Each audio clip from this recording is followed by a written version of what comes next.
is have a mother murdering her own children, and that's exactly what you did. If you've done anything wrong, and you still may think you're justified by your religious beliefs for what happened here, I'm not here to judge that, but I don't believe that any God in any religion would want to have this happen, what happened here. Alasan anak-anaknya itu dibunuh karena mereka bukan lagi anak-anaknya yang sebenarnya. Mereka itu adalah jelmaan dari zombie.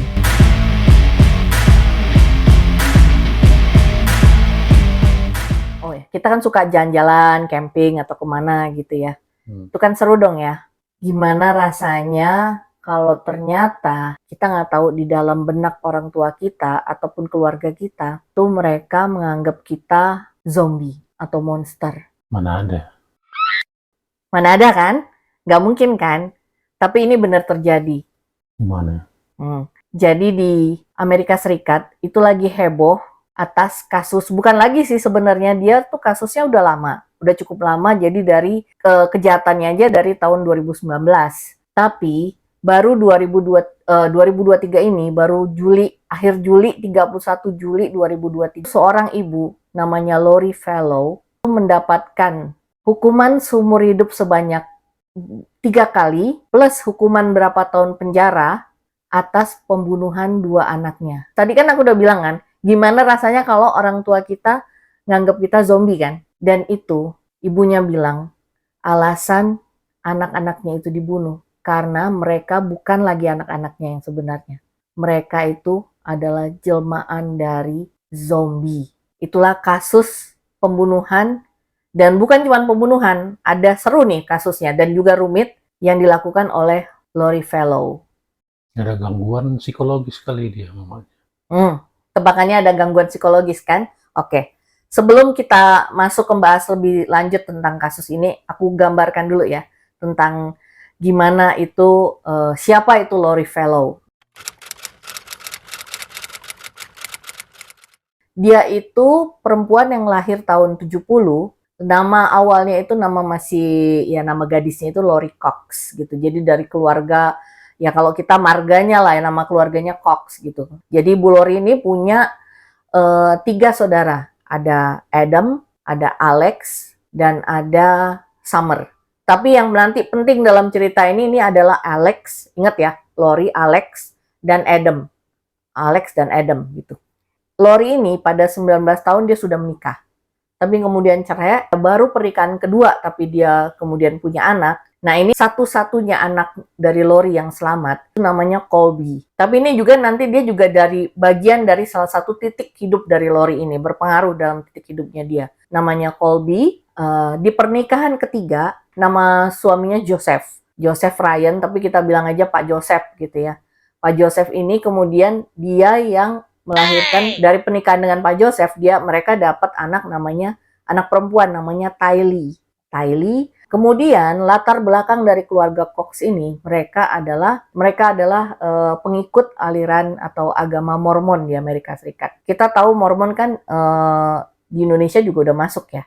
Ya kita tahu lah bahwa Mormon ini sebenarnya bukan Kristen, mereka itu Mormon. Kalau aku sih nggak percaya dengan aliran itu, tapi kan kenyataannya banyak orang yang juga mengikut aliran Mormon kan.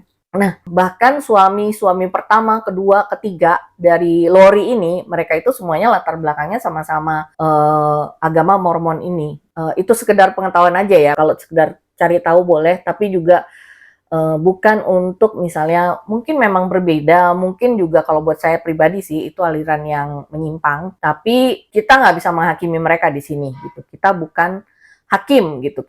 Tapi kita bisa menilai sendirilah, harusnya kita bijak menilai ini, dan juga jangan juga menjadi kemudian kita istilahnya kita melakukan persekusi terhadap aliran ini. Tapi ya begitu, aliran Mormon ini udah masuk di Indonesia, bahkan ada gerejanya dan ada website resminya mereka ada. Nah kemudian si Lori ini dia cantik, pada pernikahan ketiga itu aja ibaratnya dia kan udah melahirkan 2 anak berarti ya, dia ikut Miss Pageant Texas. Dia itu adalah seorang yang sangat spiritual. Apa-apa itu kita sering dengar kan, orang yang misalnya Dia bilang, wah aku ngerasa Tuhan ngomong langsung nih sama aku nih gitu, bahwa aku diperintahkan untuk itu. Nah dia itu sangat begitu orangnya gitu. Bahkan misalnya dia ikut Putri Kecantikan itu pun dia bilang bahwa itu dia yakini dan dia bilang juga, dia klaim bahwa itu adalah perintah langsung dari Tuhan gitu.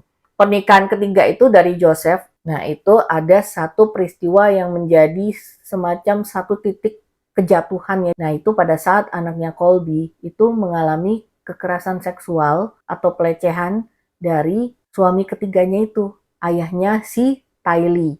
Colby itu bilang ke ibunya dan dari situlah si Lori itu ngerasa drop, kemudian dia sebagai gimana ya, dia juga kan ya nggak mau lah suaminya seperti itu kan. Nggak ada istri yang juga menyangka suaminya bisa tega mencabuli anaknya sendiri. Kita ngebayangin kita ada di sisi Lori itu kan. Gimana rasanya buat dia ketika dia misalnya pada saat itu merasa bahwa gila, orang yang aku percaya, orang yang dia udah menikah tuh udah itu yang ketiga. Pastilah dia sebagai perempuan ngerasa nggak pengen sebenarnya dia juga gagal kan di pernikahan ketiganya itu gitu. Siapa sih sebenarnya orang yang pengen memang secara khusus, secara normal ya, dia merencanakan pernikahan itu akan gagal gitu. Dan begitu juga aku yakin Lori ini juga seperti ini. Dia juga ya nggak mau lah namanya perempuan pernikahannya gagal gitu kan. Tapi dia harus menerima itu dan akhirnya dia juga harus mengambil keputusan dan akhirnya dia memang harus menghadapi kenyataan bahwa pernikahannya gagal karena sesuatu yang separah itu gitu. Dan akhirnya sejak itu ya dia drop lah gitu. Dia drop dan akhirnya dia ngajak anak-anaknya si Lori dan Tylee yang waktu itu masih kecil. Mereka setelah itu hidupnya kayak luntang-lantung gitu loh, pindah dari satu tempat ke tempat lain.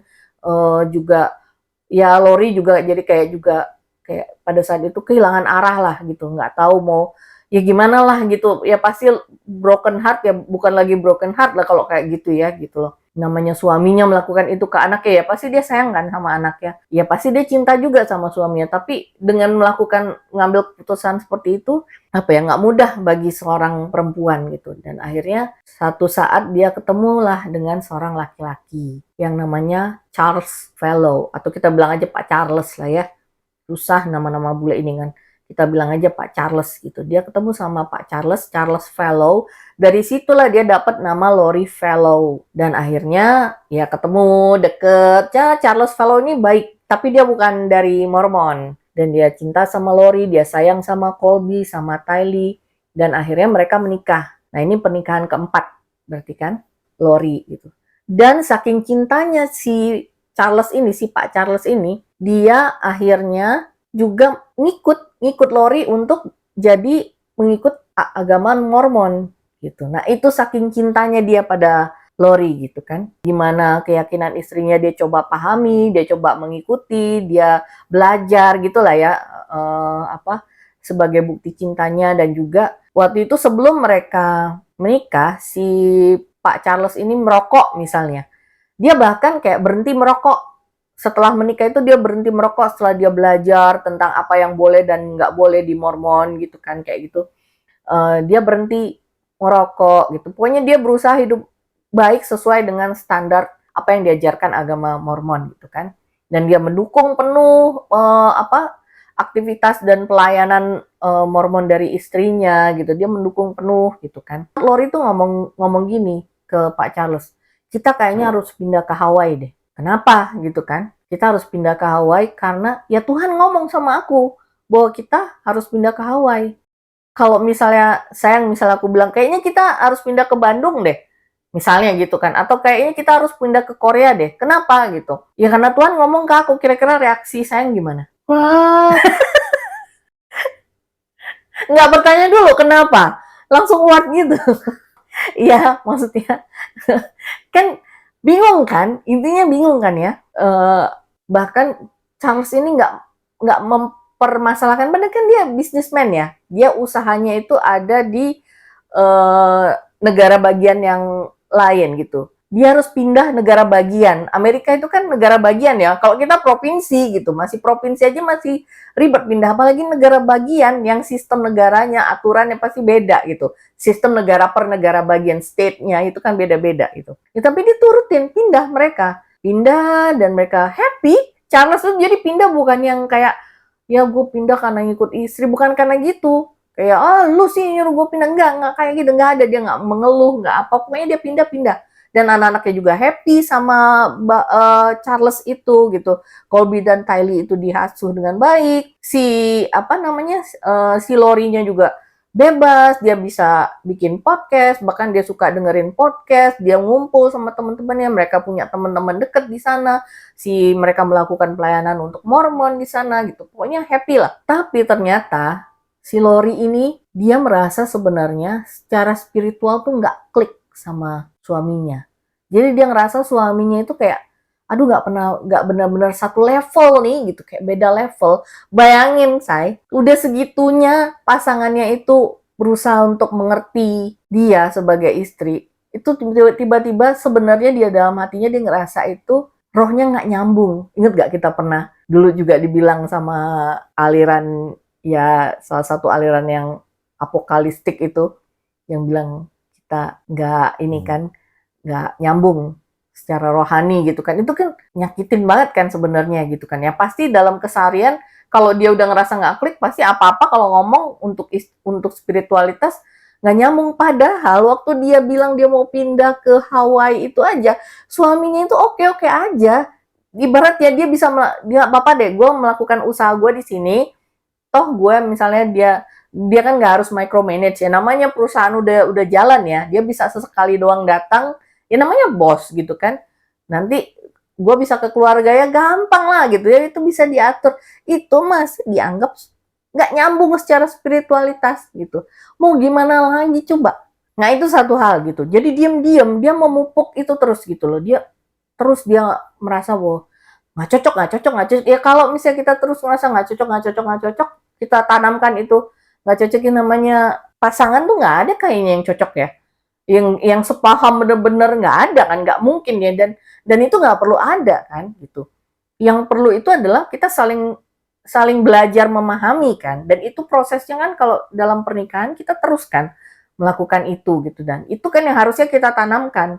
Tapi dalam Lori ini kayak suaminya yang harus ngikut dia, dan suaminya yang harus menerima dia, karena dia merasa dia ada di level gue nih sama Tuhan nih begini gitu.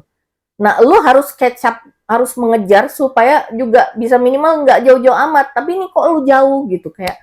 Jadi dia tanpa sadar dia udah menempatkan suaminya itu secara spiritualitas tuh di bawah dia gitu, kayak gak level banget. Orang yang udah catat ya, orang yang udah membiayai dia, menerima anak-anaknya, memberi dia tempat tinggal dan juga merawat, ibaratnya menafkahi dia, dan bukan cuma sekedar nafkah itu, dan juga semua apa yang diinginkan itu dilakukan, itu dibilang kayak gitu.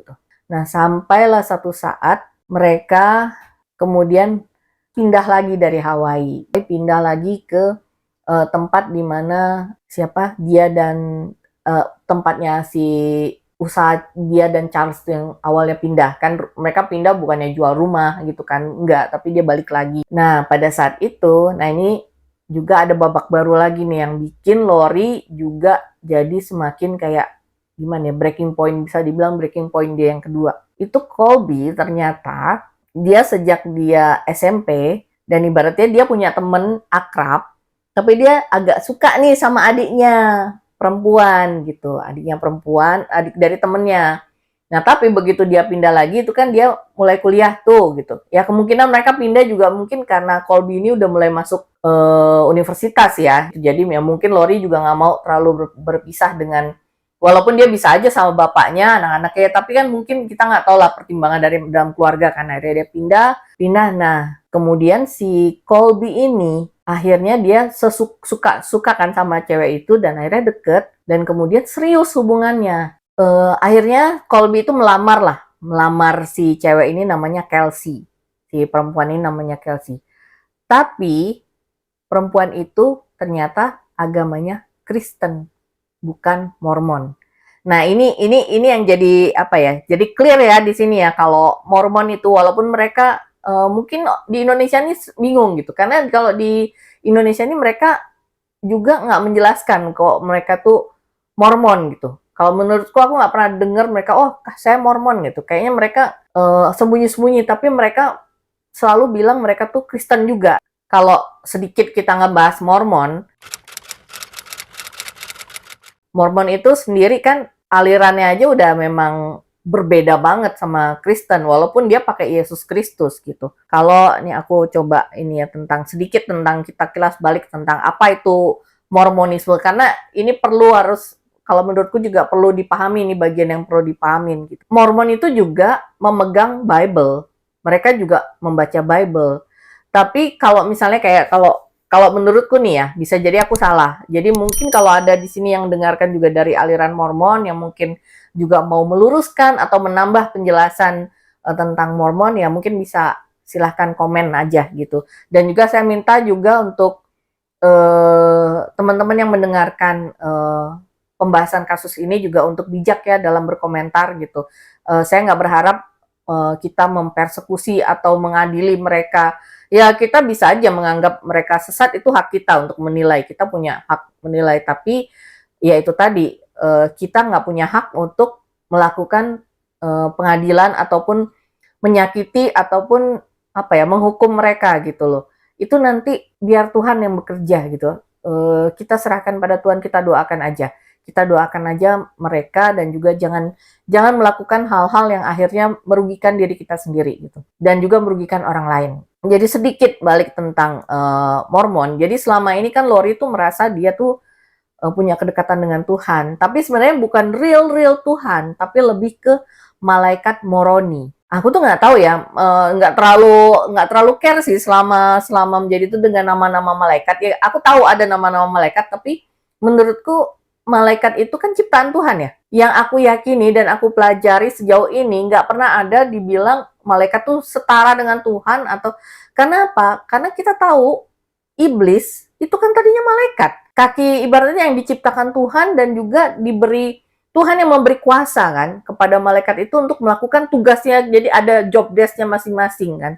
Kemudian dan juga ada sedikit mereka juga ternyata dari yang aku pelajari tentang malaikat, mereka juga punya kemampuan untuk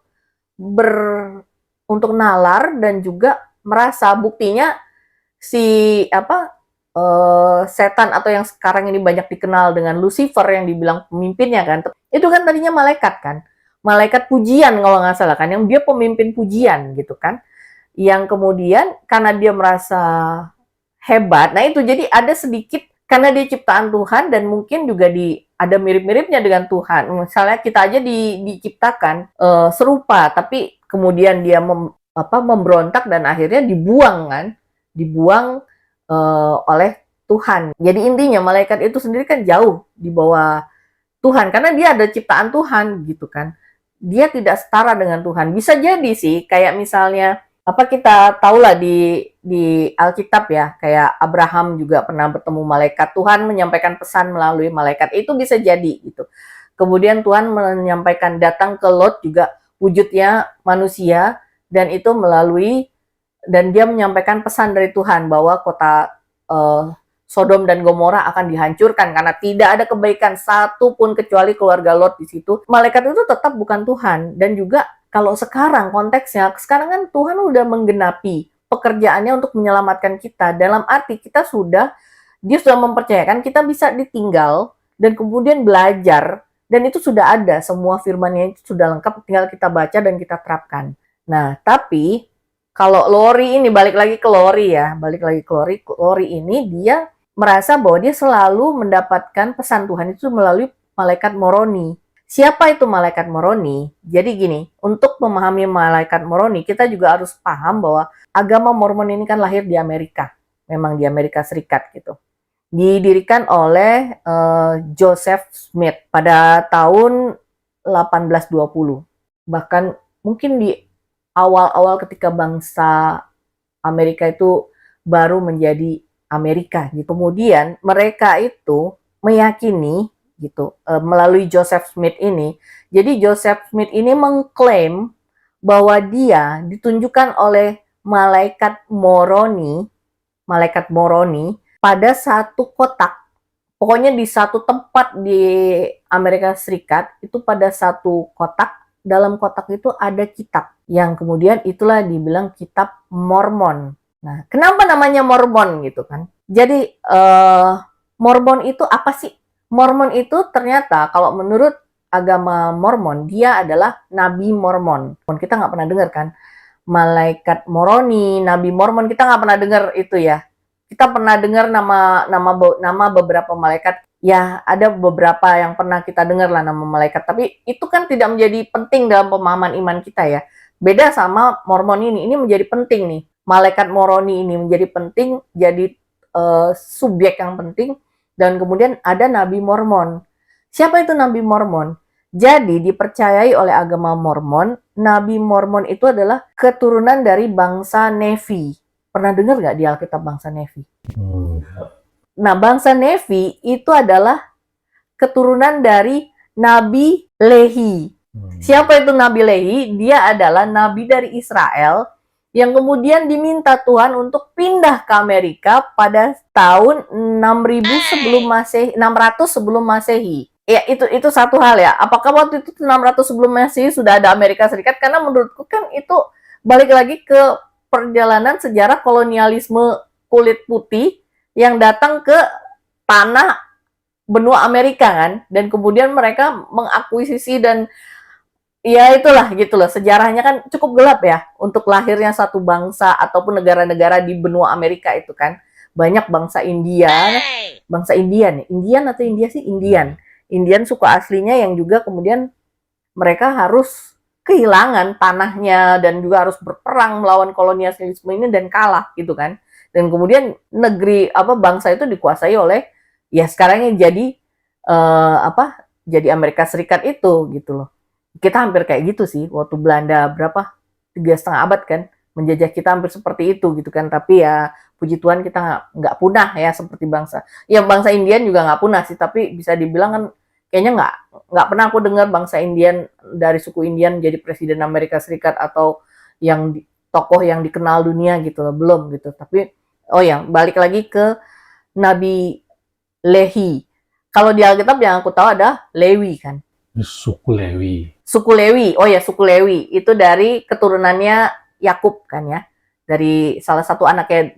Keturunan dari salah satu anaknya Yakub kan. Lewi ini bukan nabi ya ternyata ya. Lehi itu kita nggak pernah dengar kan. Kemudian Mormon ini itu adalah Nabi Mormon itu adalah salah satu keturunan dari Nehi. Nehi itu adalah bangsa atau keturunan dari Nabi Lehi yang ada di Amerika. Dia menjadi bangsa Nehi. Jadi dibilang bangsa Israel atau bangsa Israel yang tahun 600 sebelum Masehi itu datang ke Amerika. Nah, tapi ternyata klaim dari orang-orang Mormon ini, apa yang ditulis di kitab Mormon itu secara ilmiah tidak ada bukti. Karena memang kalau menurutku aku melihat ini juga secara logika kayak aneh. Dan juga yang menurut Mormon, ketika Yesus disalib dan bangkit, disalib, mati dan bangkit, itu pada tahun 33 setelah Masehi, setelah Kristus bangkit itu dia sempat singgah ke Amerika gitu. Disitulah pada saat itulah bangsa itu dihuni oleh bangsa Nefi gitu kan, tahun 33 setelah tahun 33 gitu. Tahun 33, bahkan belum ada 1000-nya, tahun 33 itu dia datang ke sana dan kemudian dia mungkin disitulah dia membimbing si Nabi Mormon itu yang diyakini mereka kan, dan kemudian menulis kitab Mormon. Nah, kitab Mormon ini mereka punya Bible, tapi mereka juga punya kitab Mormon. Kitab Mormon itu terus apa sih? Kalau menurutku, jadi kayak Bible itu kayak satu hal gitu.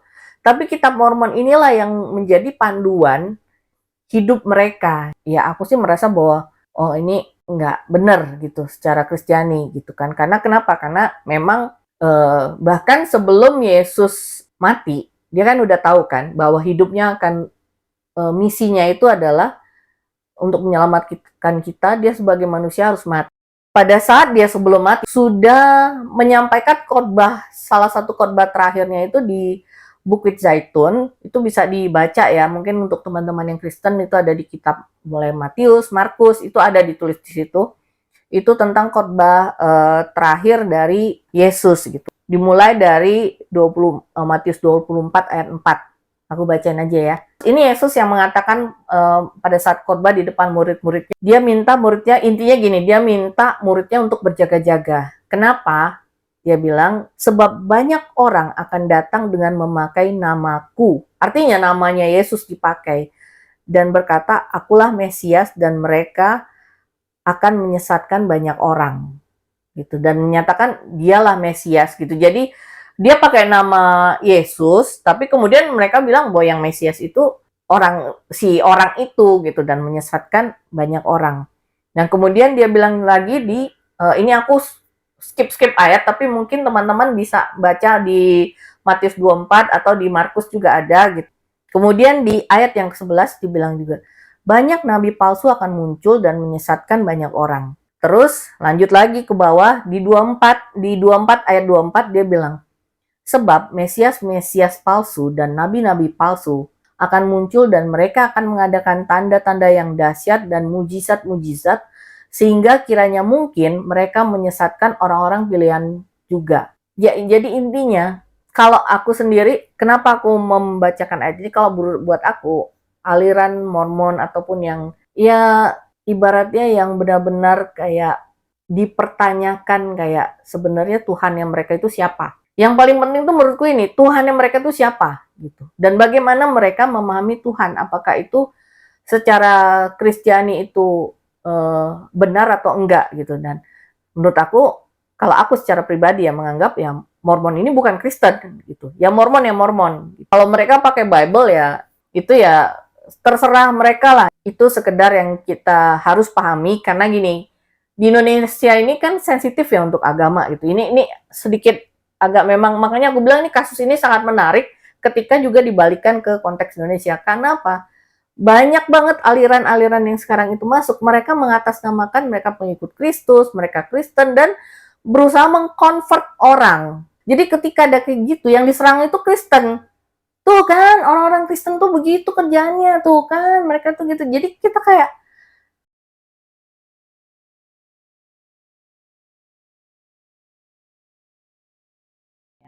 nah oke, balik lagi, itu sedikit tentang Mormon dan tentang kekristenan ya. Mungkin mana yang teman-teman bisa pelajari, bisa terima dengan baik, silakan teman renungkan. Nah, sebenarnya gimana sih kita menguji gitu seseorang? Di Alkitab tuh ada juga jawabannya gitu. Kita lihat dari buah-buahnya. Apa yang dihasilkan itu? Buah kebaikan kah? Kebaikan itu pasti berasal dari roh. Roh itu bukan roh Tuhan, tapi roh Allah yang ada dalam diri kita masing-masing yang mendatangkan kebaikan. Itu apa? Pertama, kasih. Yang kedua, sukacita. Kita happy, bukan cuma happy, have fun, go ahead. Bukan happy yang gitu, tapi sukacita itu kan lebih ke dalam ya. Sukacita ada rasa tenang, rasa damai. Kemudian damai sejahtera, sukacita, damai sejahtera, kesabaran, kemurahan, kebaikan, kesetiaan, kelemah lembutan, penguasaan diri. Penguasaan diri artinya kita tidak menuruti apa yang kita inginkan. Dan dikatakan tidak ada hukum yang menentang semua hal ini. Ini ada di Galatia 5 ayat 22 sampai 23.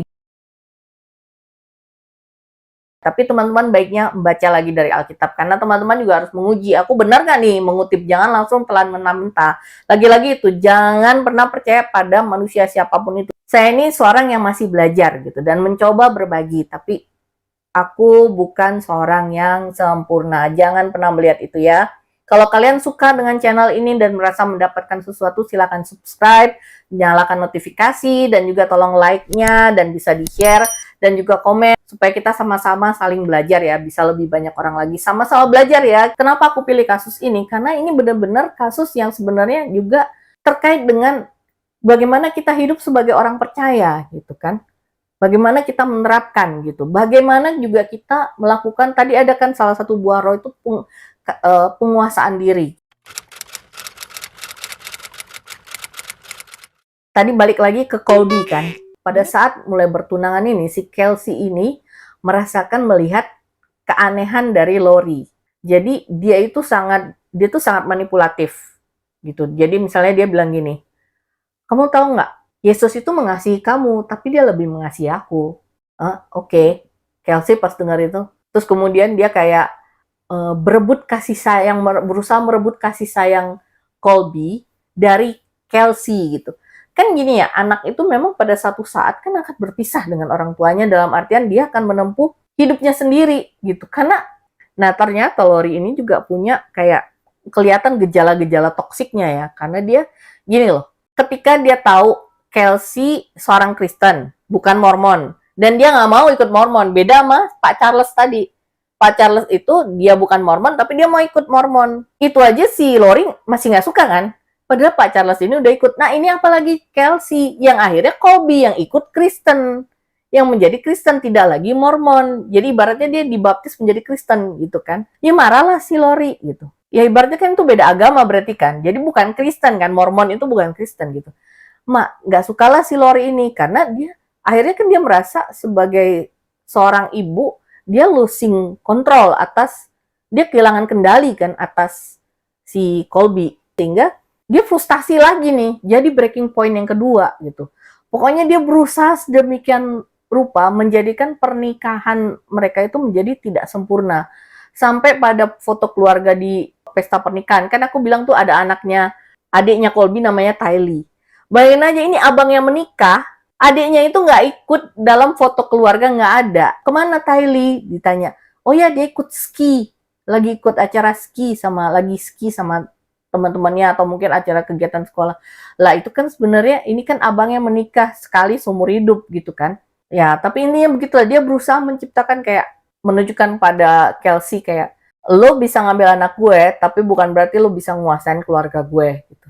Ya, Kelsey di sini juga dia bukan yang pengen perang sama Lori juga, enggak gitu. Dia cuman gini loh, ibaratnya dia menikah, ya aku Kristen, aku nggak mau ikut Mormon, ya itu pilihan Colby kan. Ketika Colby memutuskan ya udah aku akan coba belajar Kristen dan akhirnya menjadi Kristen, itu kan pilihan dia gitu kan. Nah perkara Lori tidak setuju itu kan juga hak dan dari Lori sendiri gitu kan. Tapi Lori juga tidak bisa memaksa Colby dan Lori tahu tentang itu, dia nggak bisa lagi memaksa Colby dan akhirnya dia menjadi toksik. Tapi akhirnya Colby sendiri di sini bagusnya si anaknya laki-laki ini, dia memutuskan untuk kayak membuat batasan. Jadi kapan dia berkomunikasi dengan keluarga, dengan Lori dan adik-adiknya, tapi gimana caranya dia melindungi Kelsey sebagai pasangannya dia, keluarga yang yang menjadi tanggung jawabnya dia sendiri gitu, sebagai dia suami dan kepala rumah tangga.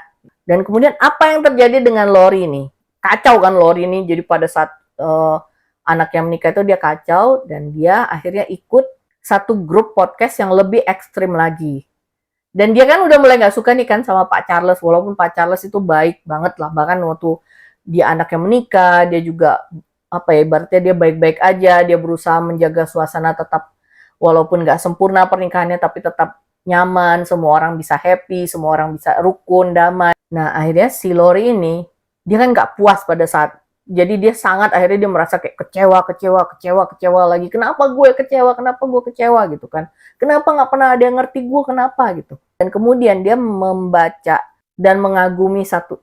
buku-buku dan mengagumi sosok orang yang menuliskan seri dari buku-buku itu. Salah satu penulis yang dia bahkan di Mormon ini jadinya menyimpang. Mormon udah beda dari Kristen. Ini Kristen, ini Mormon. Nah ini di bagian dari Mormon, dia di Mormon aja menyimpang gitu. Nah si Lori itu mengikuti akhirnya yang ini, yang terakhir ini. Nah itu ada penulis namanya Chad Daybell, Pak Chad lah kita bilang itu.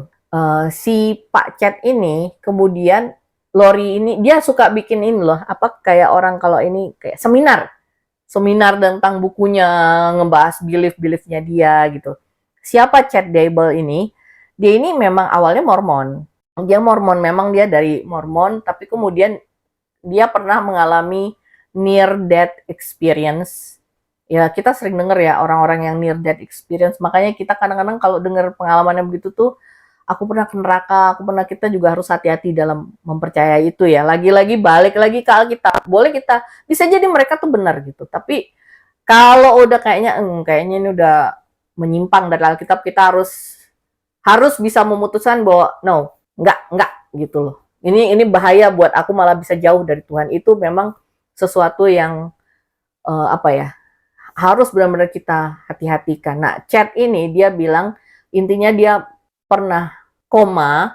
Kemudian ketika koma itu bukan satu cerita yang aneh ya. Kita sering dengar dia koma itu dia ketemu dengan Tuhan, kemudian Tuhan memberi dia misi gitu. Jadi menurut Chad, ini kan kejadiannya 2019 gitu ya. 20 Juli 2020 itu adalah akhir zaman. Saat itulah titik menjelang Yesus itu datang kedua kali. Nah, setelah si Lori ngikutin podcast yang ekstrim ini yang sealiran dengan Chad itu, dia mulai tuh aneh. Dia nimbun, dan dia sebelum dia ikut podcast itu, dia baca dulu buku itu kan. Pokoknya dia mulai nimbun-nimbun barang, kayak orang yang ketakutan gitu loh. Dia nimbun banyak barang, kayak siap-siap kayak ini loh, kayak mau perang gitu loh. Dan kemudian akhirnya dia ikut seminar-seminar Chad ini kan. Semakin dia dapat, iya bener, berarti ketakutanku ini beralasan gitu. Jadi dia kayak ngerasa, ini kok kayaknya orang makin jahat ya, sama aku kok makin jahat, kenapa? Nah, dia kayaknya merasa dia menemukan jawaban dari setelah membaca buku Chad ini, karena memang udah mau akhir dari dunia, pada dasarnya orang akan semuanya akan jahat lah pokoknya ke kita gitu. Dan akan banyak orang-orang yang menjadi sebenarnya dia udah dirasuki oleh roh jahat atau setan. Dan dia bukan lagi dirinya sendiri, mereka itu adalah zombie. Dan si Chad ini, dia mengajarkan bagaimana menilai tingkat kegelapan atau darkness seseorang, itu dia kasih D, dan tingkat kayak kebaikan, kegelapan, kejahatan lah, level kejahatan dan level kebaikan. Kejahatan itu dikasih D, kodenya D, kebaikan itu L, light gitu kan, lightness gitu kan, D dan L gitu. Dan mereka akhirnya dari podcast itu juga kemudian akhirnya si siapa namanya Lori ini dia mendekati yang podcaster itu, dan akhirnya mereka podcast sama-sama lah, bikin podcast yang tentang itu, tentang apa yang mereka yakini. Acuannya bukan lagi semata-mata kitab Mormon, tapi sudah lagi dari kitab Chad, karena Chad itu mengklaim ketika dia bertemu dengan Tuhan, itu yang dia bilang Tuhan nyuruh dia bikin kitab baru. Kitab itulah yang bukunya dia itu judulnya Edge of Heaven, kayak ujungnya surga gitulah, sebelum masuk surga gitu kan. Nah, di buku itu salah satu yang juga diajarkan itu pertama memang persiapan. Jadi untuk menghadapi itu kayak timbun, siap-siaplah untuk tidak kelaparan karena kau akan susah mengakses makanan karena orang akan mulai semakin jahat dan kamu akan semakin susah gitu kan. Jadi intinya nimbun makanan, nimbun bahan, termasuk nimbun harta gitu. Nah, ini penimbunan terutama penimbun harta ini jadi satu kunci yang juga kemudian penting untuk memahami kasus ini gitu ya. Memahami kasus ini juga memahami apa yang bukan membenarkan, yang memahami apa yang dilakukan oleh Lori. Kita untuk mencoba menempatkan diri untuk memahami kenapa Lori akhirnya sampai membunuh gitu kan. Dan kemudian melakukan beberapa kejahatan lain. Jadi si Chad ini kan mengajarkan pertama bagaimana menilai orang-orang dari tingkat jahat dan buruknya. Kemudian dia menimbun harta kan. Nah, kan aku bilang tadi kan, dia ngerasa nggak klik nih secara rohani, secara spiritualitas dengan si Pak Charles gitu kan. Kemudian dia punya anak-anak kan, anak-anaknya 3. Dan termasuk mantunya. Diam-diam, ini akhirnya diketahui oleh Charles gitu. Nah, ternyata gini, lama-kelamaan dia akhirnya tadinya kagum kan sama Pak Chad, terus ikut-ikut seminarnya, akhirnya mengenalkan diri. Pak Chad itu diundang di acara podcastnya dia sama temennya gitu kan. Si Colby ini awalnya dia ngeliat ibunya punya kegiatan yang kayaknya positif nih, ibunya happy nih dengan dia ngerasa kayak dia kan nggak tahu ya persisnya apa ya, juga dia nggak mungkin lah dia juga kayak ibu ini apa gitu, oh apa Mama ikut apa? Oh nggak bener tuh ya, dia kan nggak bisa begitu, dia pasti dia cuma ngelihat dari luar, oh ibunya kayaknya kelihatan lebih aktif, lebih ini ya udah bagus lah gitu, dia ngerasa tenang kan. Toh secara sebenarnya jadi Lori ini kan nggak bekerja ya, karena secara finansial kan dicukupi oleh suaminya, Pak Charles itu kan pengusaha gitu, yang kerja Pak Charles gitu, jadi tenang lah Colby ini kan ya udah gitu, itu mungkin bisa meredam kegelisahan ibunya gitu, nggak apa-apa lah, itu positif buat ibunya gitu kan, dia punya teman-teman itu positif kan gitu, jadi dia bisa punya support system tambahan gitu kan di luar Pak Charles dan ini sebagai suami gitu kan. Yang Colby nggak tahu itu eh aja grogi.